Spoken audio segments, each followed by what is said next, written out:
Hey everyone, I have to take a moment and respond to some statements made on this show a couple weeks ago when I was not present.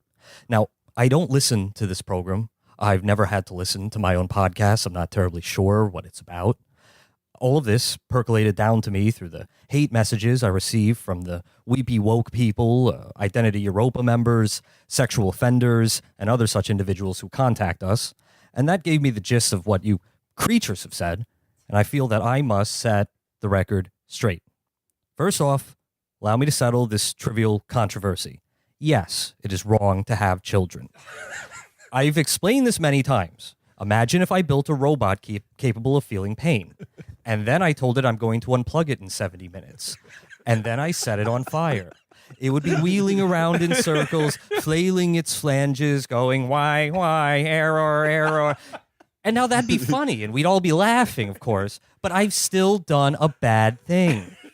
Don't have children. It has nothing to do with climate change. It has nothing to do with the Jacobin articles by people who fucked up and had kids and are trying to delude you all into thinking they didn't fuck up, which we all know they did. We all think that. Evidence, we don't have kids. There you go. Primary arguments for having kids, I'm bored. I'm ready for the next stage in life. I want to watch something learn about dandelions and ethnic cleansing. I'm aging and I've given up on all my dreams, so I have to offload them onto someone else in a desperate bid for immortality. These are all maudlin, selfish reasons for bringing life into existence.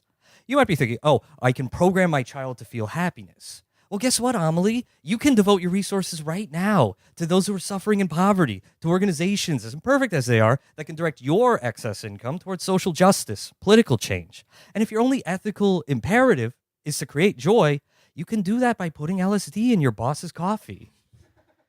Ideally, we would forge a global agreement to no longer have children and to use the surplus resources that would otherwise be squandered on child rearing to the development of labor-saving automatons.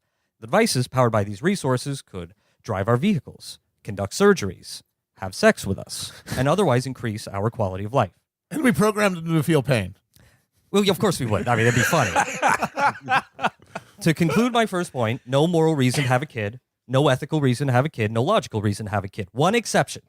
If you're in a relationship that's on the rocks and you want to try to keep it going, maybe having a kid will do the trick. That's worth a shot.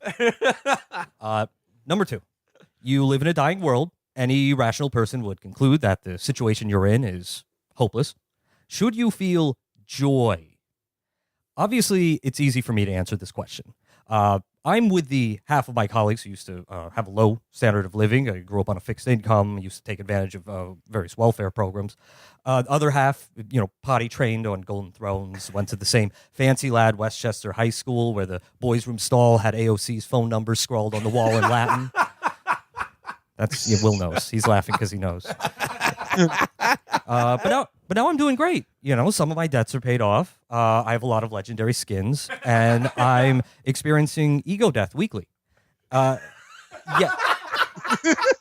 Yet I recognize that in the absence of systemic change, what we might even call revolutionary change, all of that is trivial and transient. The neighborhood I'm standing in will fall underwater, et cetera, et cetera.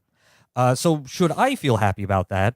Answer, yes, because I'm spending the podcast money on drugs that enable me to peer behind the curtain of reality and gain insights from the spirit realm, which I then deliver to you.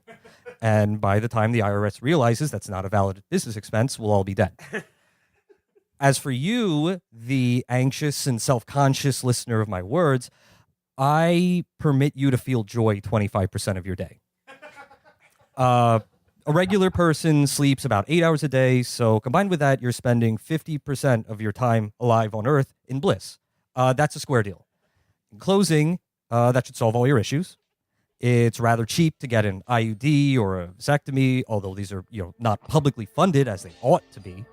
Ohio has just passed a 6-week abortion ban, which stands to be upheld by the far right-wing high court majority who hold the balance of power over your body, in which case, if you're a feminist, like me, you should make yourself aware of which kitchen implements can slice through bone for when society breaks down. That's all I wanted to say. Don't let me otherwise interrupt the Little Lord Fauntleroy Socialist Autarky Roleplay Hour. DJ, let's hear that drop.